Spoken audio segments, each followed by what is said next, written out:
Now, Sam, you've got the bag on you, the Netherfield bag. Yeah. Has it started to get you to use less plastic bags, do you think? Yeah, definitely. I've got several of these. I've also bought my own from the shops. All right. So every time I go shopping, we take quite a few bags with us. Yeah, so fantastic. It's really good. So do you use it for all the shopping? Yes, we do. Brilliant, okay. We've even got Christmas presents in at the moment, delivering Christmas presents. Fabulous, okay. So do you think the project was a worthwhile project? Definitely, definitely. Okay. I think we could actually use a few more. All right, okay. So if there's any chance of us having a few more. Okay, well, the organisers have just approached myself and John, so I think we might be giving them a few more quid, see if we can get some more of them. No, definitely. So why do you need some extras? I just think when we go to the shops, and especially if you're doing a big shop, you're still having to use carrier bags. Yeah. Whereas if you've got these with you, Yes. you can use more of these, and you can fit more in them than in a carrier bag.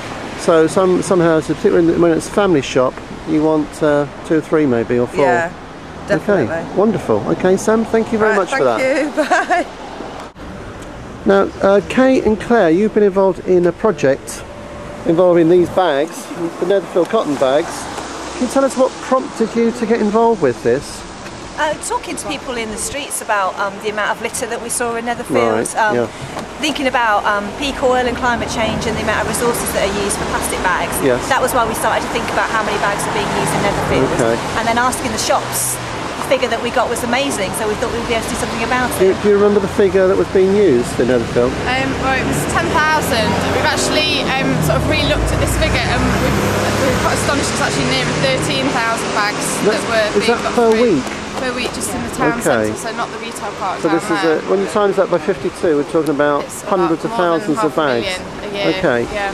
Now you're hoping. I know that you're not going to release the figures yet about the impact of this, but what was your hope for cutting plastic bag usage? Well, even 10% would be great. Yeah, and I mean even just getting somebody to reduce the bag use once a week. Okay. We didn't expect there to be a huge drop immediately. It was more about the idea of having a Netherfield cotton bag and using it in your local area, and then starting to realise that you don't have to have plastic bags, and the dropping in people using plastic bags came kind of afterwards as a bonus, and then we started to realise that it was making such an impression. Now you say about a bonus, I think there have been other bonuses as well from the project. What do you think other bonuses have been? I'm hoping that people are shopping locally more often. Very good. And we've certainly seen them in Netherfield. Yeah, I've seen people in town when I went into town. Okay.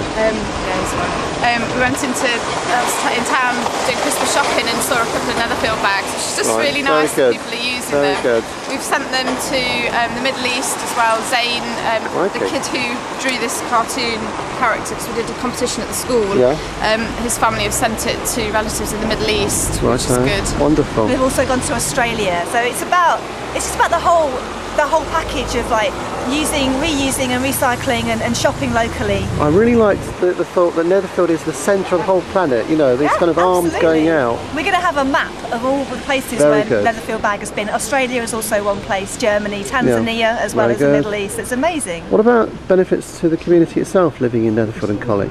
Oh, we had, the day we launched the bags in early November, it was just an amazing day down at the Laco Centre. We had more than 60 people came and actually gave out the bags. Excellent. And most of them are from Netherfield. Wonderful. So it's just, you know, people are up for this. The whole sense of community is really good as well, because if you see somebody with your bag, you go, oh, absolutely. I've got a bag as well, and you start talking to people in the street. It's a bit of a talking point, sad as it is. I think that's why myself and John were interested in particular, not just the environmental issue, also people talking to each other and some good, positive PR. Very positive. For Netherfield. Yeah. And the fact that we had, this is a volunteer effort, you know, we're just local people. We had all the people come and help dish out the bags. They're just local people, you know, and they all had different ideas about what they wanted to get from it, and they'll use it for different reasons, and it's just about having the Netherfield name a bit further around the county for a good reason. Very good. Now I've just spoken to a woman in the street who wants even more of them. She wants bigger shops. So is that possible? Bigger bags? More bags? More bags. Possible. We've got a few that we kept to one side to take a little bit further out in the county. We've got an opportunity for some more that we may be able to get, but as I say, we're local people trying to find funding. But there's a few extra, like there's another 1,000 bags that are on offer. have sort of been printed in error. We didn't order them, the bag company printed them, so they're there, so we're just trying to find the funding for them. And we know that people would use them. The amount of people that have got at least 2 bags of their own and want more bags or want to give them to their friends or their family as well. So. Wonderful. So this project, the beginning of many others, I hope. I hope so. Yes, brilliant. Definitely. We're looking into doing getting some compostable bags for the shopkeepers to give out sort of early next, well, when we've ordered them, it'll probably take a couple of months to order them. And we've had some funding for that to help us out with that as well. And that's about saying to the businesses, you can choose alternatives too, and we'll try and subsidise you if we can to help you see what's available. And then once you've run out of your lot or whatever, you know, choose a different alternative, and then Netherfield can be plastic bag free, you know, why not? Okay, thank you very much. Thanks for all your efforts. Thank you as well. Bye-bye. Bye.